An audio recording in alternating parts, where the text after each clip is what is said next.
Uh, I think you people received the slide, the network diagram which I sent you through WhatsApp yesterday. This was the question.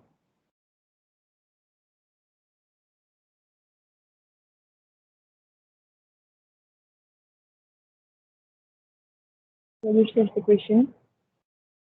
We saw activity on a node in the class, and I sent you the activity on arrow through your WhatsApp. I, I hope you received it. And this is the diagram. So let me explain this again.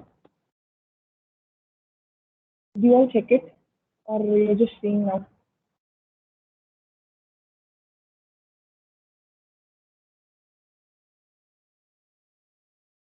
Did anyone of you check it?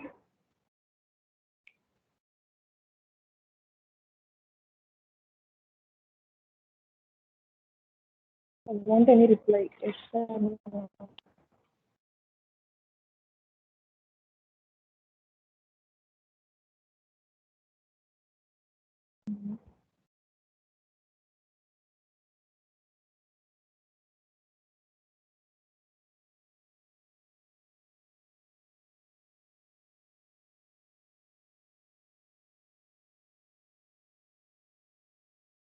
Initially, I faced some problem in my MS Teams while logging. So this is the question. So we did it by AON method, and now we'll do it by AOA method. This is our activity A, B, C, D, E, F, and this is our predecessors and our duration. So for activity A, we don't have any immediate predecessor. For activity B, we have A as a predecessor. So what we do, we create our activity A. We don't have any predecessor, so this is going to be the first activity here. And for the activity B, we have the predecessor as A. And for our activity C, also, sorry, for activity same row, which means from A, from the A activity, you're going to have two different activities. That is B and C. This is B and this is C. And for the activity D, you have the predecessor as B. For my D, I'm having the predecessor as B, which means this is my B. From my B, I am taking it to my activity D. For my E, I have B and C as my predecessors. My E, I have B and C, which means my B and C should end the same point to start with E. So what I'm doing is I am inserting a dummy there. I'm inserting a dummy to C. This is my C. I'm framing E here. I'm going to frame E. That's the reason I have inserted a dummy. The value of the duration of the dummy is going to be 0 because already the value of B is 5 and the value of C is 4. So it is going to be 0. That's why I have remembered as capital D0, nothing but the dummy. And for the F activity, my immediate predecessors are going to be D and E. So I already have my D here and my E here. I'm going to merge it in the same node. From there, I'm going to start my activity F. So this is the thing like how I framed this network diagram. This is using AOA method. Do you have any doubts? And I think you'll be knowing how to calculate this possible paths.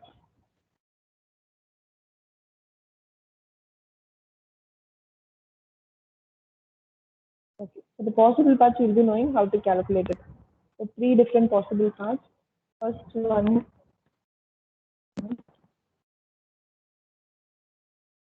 the first one is going to be A from A. Next is B, D, F. This is the first path. When I calculate this path, it comes as 3 plus 5 plus 6 plus 4. That gives me 18. And when I go by the second path, that's nothing but A, E, and F. This path, when I go, again it gives a summation of 3 plus 4 plus 7 plus 4. It gives me 18. So now I'm going to the path where my dummy is present.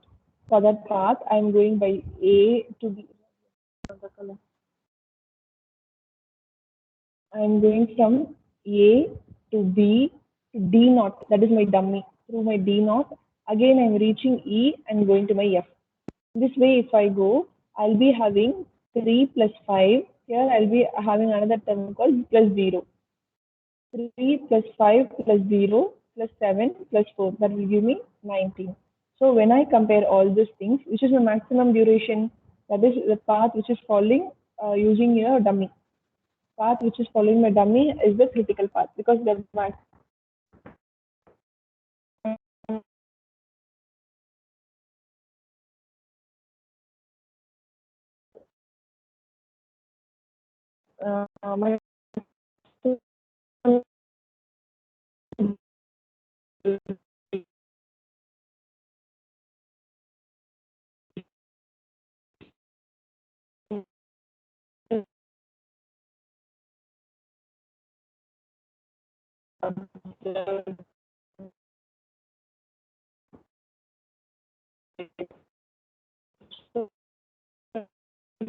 19 A, E, not able to get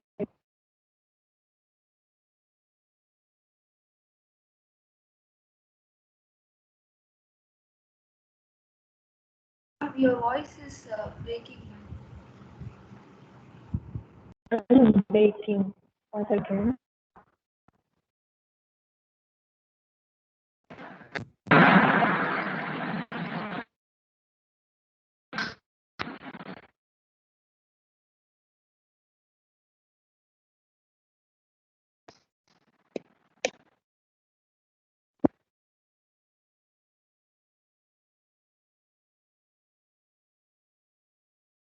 Is it clear now? Yes, ma'am. Okay.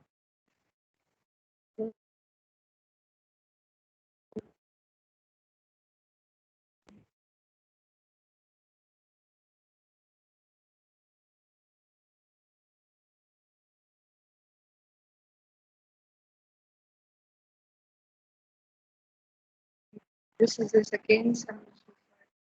Now we are moving to the critical path. So as of now, what you know is critical path is nothing but the longest path or which gives you the maximum duration. For fairly simple projects, the critical path is usually the longest path. So as of now, we saw only simple examples of how to frame a network using AOA method and AON method and how to insert a dummy. Wherever a dummy is required, you should try check for the possibility and then insert your dummies. For projects with several parallel and interlinked activities, this may not always be the case. So when you are having more number of activities, that time directly you cannot go and tell you like only by identifying the possible paths and calculating the longest path, that alone will not give you the critical path. So you need to go for the next complicated stages to calculate your critical path. For more complicated projects, the critical path can always be determined with the earliest time forward sweep. The earliest time is from here you're moving to the next activity, that is the earliest time, and forward sweep through the diagram followed by the latest time. Latest time is nothing but it's in the reverse direction. You'll see one by one and each terms. So, planning for network construction. You know how to construct a network. If I give you a simple problem, you will be able to calculate what is the critical path, and you will be highlighting which is the path which is giving you the maximum duration. Now we are going to go for a little big network diagram where you will be in the place to do your forward planning. Forward planning is nothing but from your first activity, probably from a zeroth activity, you are moving to the next activity. From here to here, in the forward direction, you should plan your activities. That is how we are going to calculate. Plan starts from the initial event and builds up the events and activities logically and sequentially until the end is reached. So I have a complex structure. Probably I'll be having some 20 or 30 network diagrams in between. So, but this is my start and this is my end point. So throughout the structure, how I'm going in the logical order and how I'm making it in a hierarchy. I'm interconnecting all the activities. So that is going to be my forward planning. Excuse What me. events? Yeah. Your screen is not visible. Screen is not visible. Right.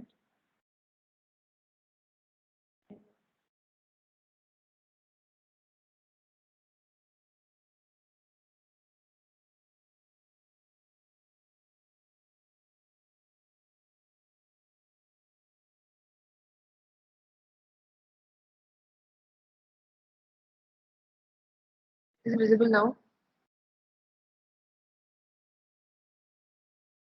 No, ma'am. No. No, Wi-Fi வருதா? Okay.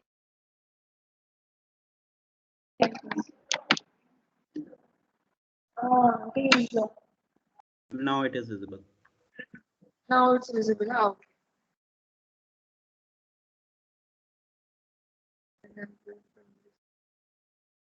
Okay, this was the previous slide which I told you. Nothing but when it comes to earliest time, you're going to move in the forward direction. When it's going to be the latest time, for that you will be going in the reverse direction. So this is all related to your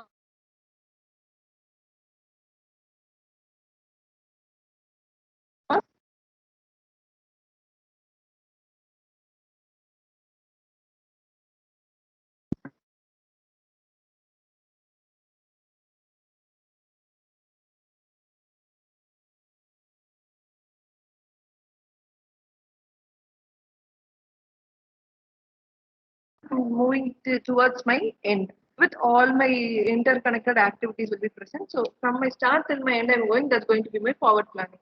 So what events comes next? I should know Excuse what me, is the ma'am. next. Yeah.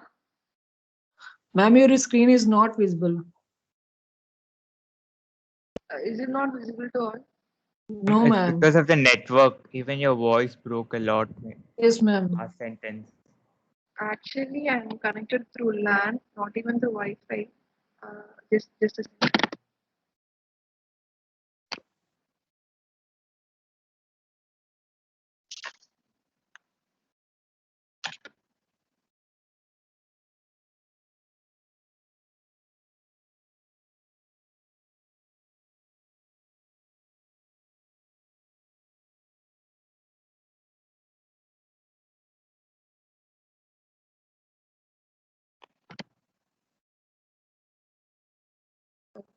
So let me retry again.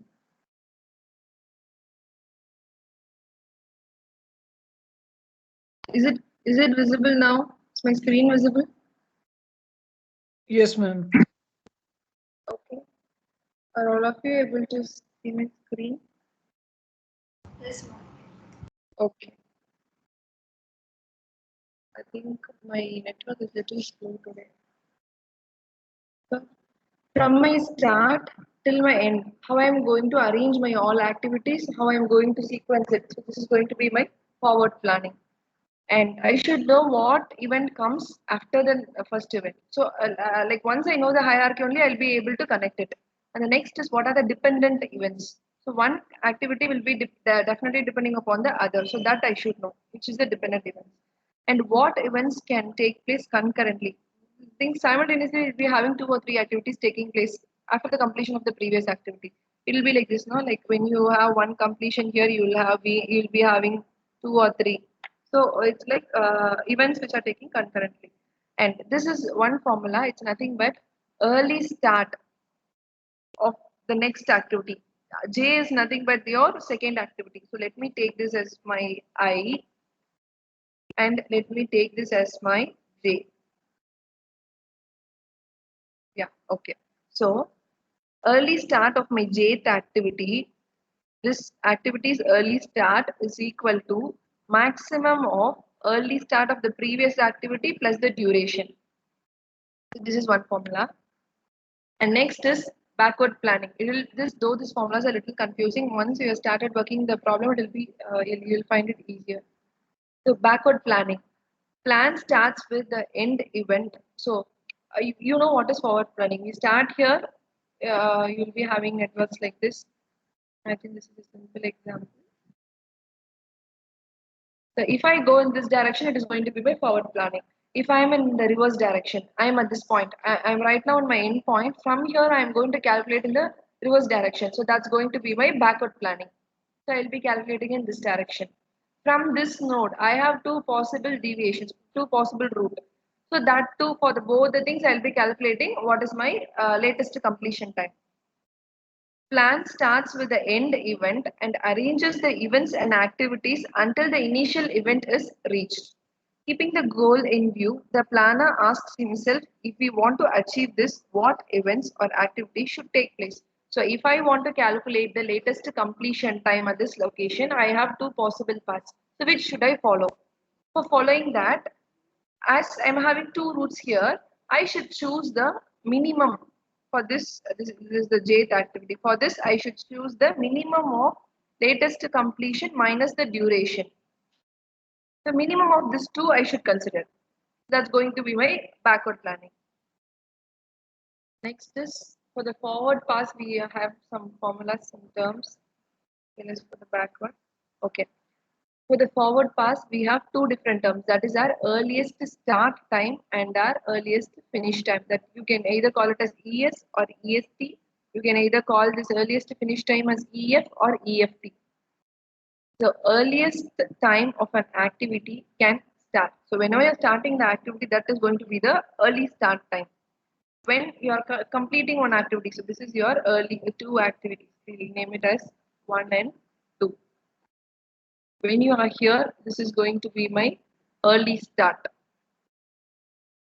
And this is my earliest finish. So I started here. When I'm starting here, my duration is 0. So with this time, it is 5 days. So then my earliest finish will be 5. My ES is going to be 0, where at the starting point, my duration is 0. My earliest finish, that is going to be my 5. This earliest finish is nothing but ES plus T. What is ES? ES here is 0. Plus T is the time or the duration. So 0 plus 5 is going to be 5. So this is your early start and this is your early finish. For each and every activity, it is applicable. So if I have another activity, it is 1 to 2 here. If I am having another two activities like this, so this is my first activity, this is my second activity, and this is my third, and this is my fourth. If I have in this case, so what will happen for this? I have to individually calculate for all each and every activity. So for my first and second activity, my ES and EF is equal to 0 and 5. So when I move to my second and third activity, this becomes ES and this becomes EF. From which activity I'm going to start, that becomes my early start. And which node I'm going to end, that becomes my earliest finish. So when I move to 2 to 4, again it's going to be this direction. So it is ES here and EF here. So this is all related to early start and early finish time. Early time of an activity that gets finished. Early start plus the activity time. You can either represent this duration as T or D or any number, but it should be the time duration. Like probably you can mention it as T or D. And backward pass. What is meant by backward pass? We saw we are calculating it from the end point to the reverse direction. We are going to the start point. That is going to be our backward pass. Here you have the latest start time and have the latest finish time. So I can call my latest start as LS or LST. Again, I can call my latest finish time as LF or LFT. Or this latest finish, I can name it as also latest completion. By the term, it is getting finished and it is getting completed. Both means the same. The latest time of an activity can start without delaying the critical path. So if I am going to calculate my latest start is equal to latest finish minus time duration. So again, I am having two durations here. So this is my latest start and latest finish. If my duration is 5 here, it is, so what, how will, if my duration is 5 here, how will I be calculating? It is 5 minus 5 equal to 0. So LS is equal to 0. My duration of this activity is 5. Already this latest finish is 5. And when I'm minusing this duration, it is going to be ls. That is early start. Latest start is nothing but 0. LF minus T. That gives you ls. Latest finish time or latest completion time. It is an act. It is nothing but the activity can be completed without delaying the critical path time. LS is equal to minimum LS of immediate predecessors that we'll be seeing in our diagram. So for the critical path analysis, this is the things that we should do. You already know how to create the CPM network. So you know this. Analyze the paths through the network. Determine the float for each activity. What is meant by float? Float is nothing but maximum amount of time that an activity can be delayed in its completion before or becomes a critical activity. Nothing but your latest start minus earliest start or latest finish minus earliest finish. This term is called the float. We have to find out the float. So it's not just calculating the maximum duration and telling the critical path here. When it comes to complex structures, you have to calculate the all these four terms. That is the earliest start, earliest finish, latest start, latest finish for all the activities, and then you have to determine your float. Based upon float determination only, we'll be calculating our critical path. Find the critical path is that a sequence of activities and events where there is no slack. When I'll tell you what is slack, it's nothing but you can where there is no slack, you can call it as zero slack. Longest path through a network. Find the project duration is minimum, the project duration time. So these are the things that we are going to calculate. This is the example which we saw in the previous class. Simple problem. You know how to calculate the critical path. Now, for this structure you have calculated. Now we are going to introduce a simple term called earliest start. So when I introduce this, I can either make this node like this. I can either separate it like earliest start and latest completion. I can either go by this method or I can put a rectangle, split it into two and mention this as earliest start and latest completion. I can give by either of this.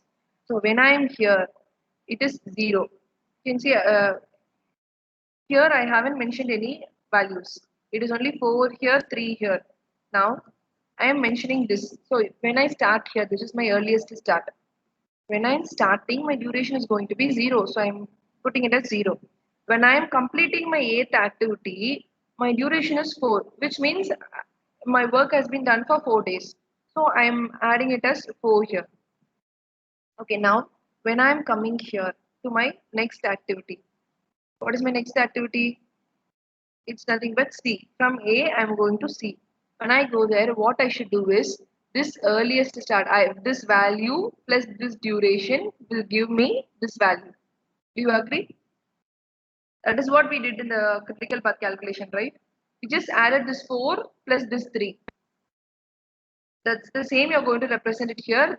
This 4, you already have 4 completed here. 4 plus this duration 3. That will give you 7. And again, what we are going to consider is for this point, I have two possibilities. That is from B activity, also from C activity. If I calculate the early start here, so early start at this activity, when I consider this node, I have two possibilities. One is through this way, and other is through this way. So I should calculate only the maximum value here. When I'm taking the maximum value, here it is 0. So 0 plus 5 will give me 5 here, and 4 plus 3 will give me 7 here. So which should I choose? I should choose 7, and that's the reason I have placed it here as 7.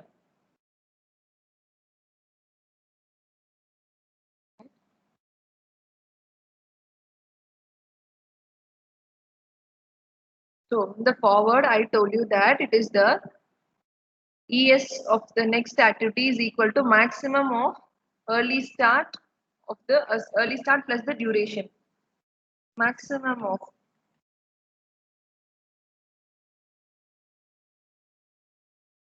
so I have two possibilities here.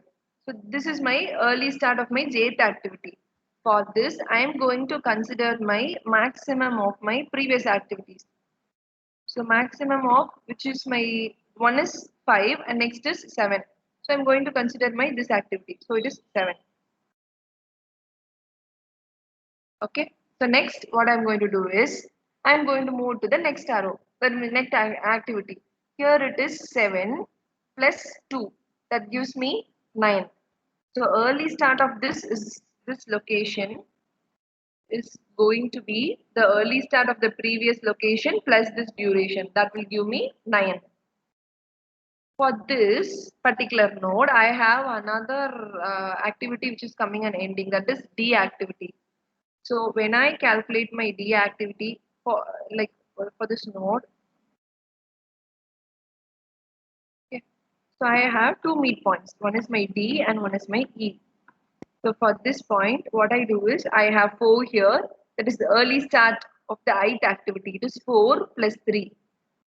So it is 4 plus 3 is 7, as well as I am having 7 plus 2 is 9. So which should I choose? This is by this route. If I go from E activity, I'll be having 7. 7 as my early start of the ith activity. This is 7. 7 plus my duration 2. That will give me 9. So which should I choose? I should choose only the maximum value. So I am choosing this. That's the reason I am putting it as 9. Is it clear? Yes, ma'am. Okay. I'll move to the next activity. Okay. So this is what I have mentioned as 0, 4, 7, 9. So I'm moving in the reverse direction. What I'm doing is, it is 9 here. I am completed with my red color. It is 9.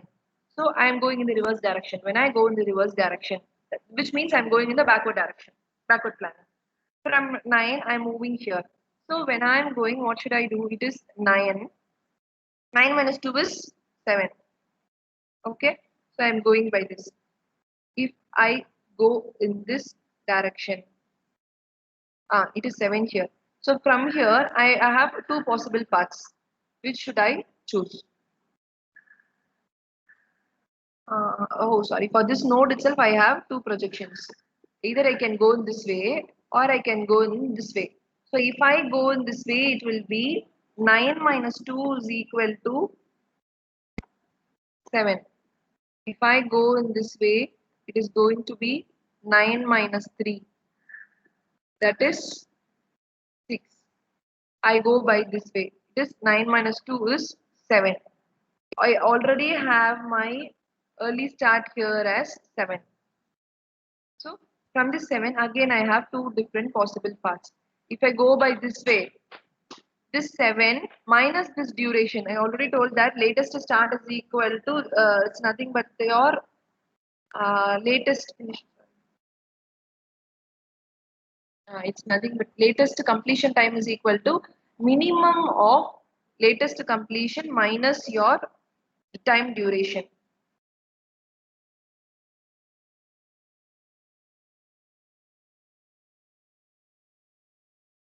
So I have these two possible paths. I am going to choose the minimum value.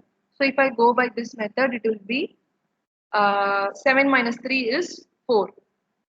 Again, at this node, I am having two different activities. It is, if I go by this way, if I follow B activity, it will be, what it will be is, I should go by 7 minus 5. If I go with 7 minus 5, I'll be getting 2. If I go by the eighth activity, I already have 4. So 4 minus 4 is going to be 0. I will end up in the minimum value. I wanted only the minimum value. So I go for this, this route. I prefer this route. So that's the reason we are mentioning all those things in a circle or in a box like this. So it will be easy for us to calculate. And next, we'll see another example related to this. And this is the conditions for the critical path. It's nothing but the early start of the ith activity is equal to latest completion of the ith activity. And the early start of the jth activity is equal to latest completion of the jth activity. And this is the third condition. early start of jth activity minus early start of ith activity is equal to latest completion of jth activity minus latest completion of ith activity is equal to dij or t. So it's nothing but the time duration. So these are the different types or three different conditions for my critical path. So we saw the term called float. So there are different terms called total float and free float. So what is called total float? Total float is nothing but the amount of time that the completion time of any activity can be delayed. Excuse me. It is an amount of time that the completion time of any activity can be delayed without affecting the project completion time. So total float is equal to JC, that is, LC is nothing but the latest completion of the next activity, that is the jth activity minus early start of the previous activity, ith activity minus duration.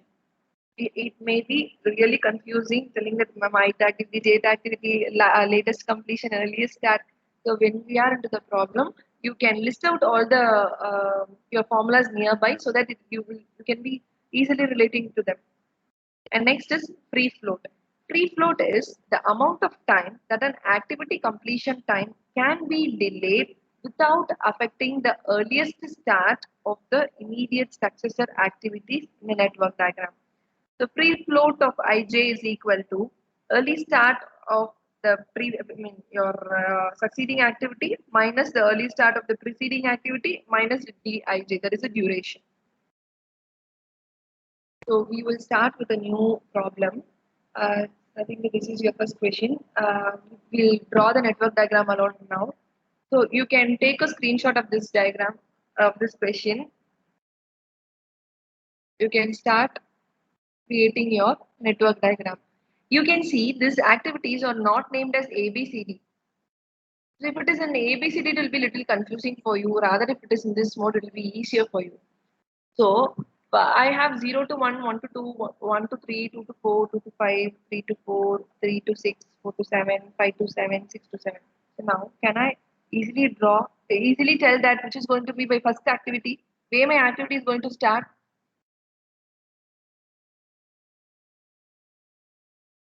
At which number my activity is going to start? 1. Your activity is going to start at 1.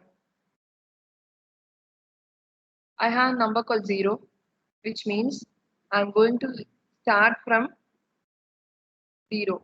So I can name it as 0 and I can put it as 1. Yes? Let me push this to the website.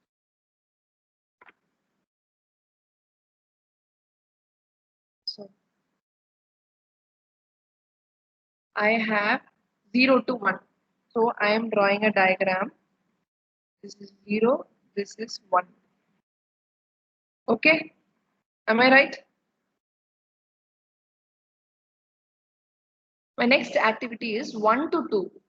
Another activity is 1 to 3, which means from my first activity, I am going to have two different succeeding activities. That is my 2 and 3. So what I'm going to do is from 1, I'm going to create one activity called 2. And from 1, again, I'm going to put another activity called 3. Yes?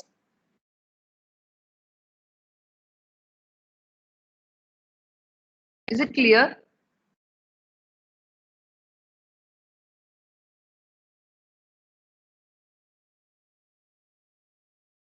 Are you all along with me?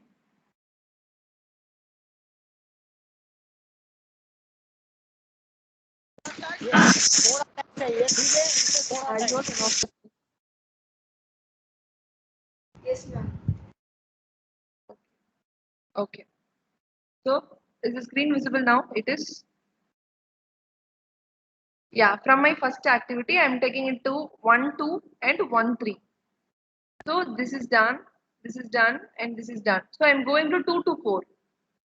I need to create 2 to 4 and 2 to 5. Okay. So from 2, I'm going to put 2 to 4 and 2 to 5.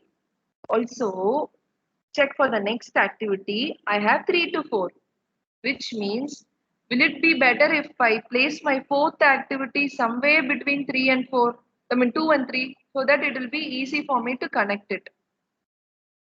Yes?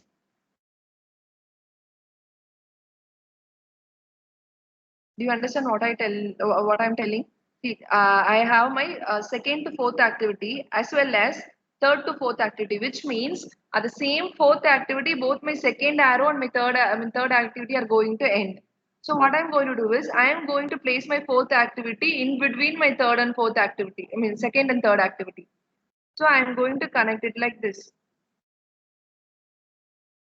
And I am going to connect this as my fifth activity. Okay. And now this is over, and this is over. Now I am going to connect 3 to 6. So I have another activity called 3 to 6. I am going to create another activity 3 to 6. So I am connecting 3 to 6 now. Okay. Now this is also done. I have only the last three different activities. 4 to 7, 5 to 7, 6 to 7, which means all the three activities are ending up with the seventh activity. Am I right? Anyone? Yes, ma'am. Yeah. My 4, 5 and 6 are going to end up in seventh activity. So I am going to create an activity called 7 here where I am going to connect my 4 there as well as my 5 there as well as my 6 there. Yes. Yes, ma'am. Okay. So I have started drawing my arrow diagram. So I am done with this. So next, we have identify the critical path and total project duration, determine the total free float and independent floats. Now, next thing which we are going to see is our earliest start. What's the time now? Shall we go for another 5 minutes? Or we'll continue in Friday's class?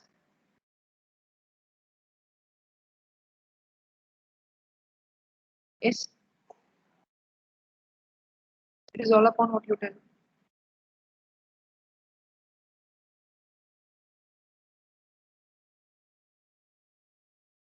Okay. No problem. You just draw this network diagram alone, or you just take a screenshot of this slide. We will get it continued in the next class. We will we'll start calculating our ES. I wanted all of you to be ready with this problem. I wanted just a second. I wanted you to draw this diagram, network diagram, and also I will draw all of you to draw and come for the next class. So this network diagram should be in a different color, and I'm going to draw a box here. It should be like this. I wanted all of you to draw this box near all the nodes. Is it okay? Only then it will be easy for us to calculate our early start and latest completion time. Okay. So when you're coming for Friday's class, I wanted all of you to draw this in a sheet of paper and come. Okay. Okay, ma'am. Okay. So we will continue in our next class. I'm sorry today I had so much of internet issues. Let me stop sharing.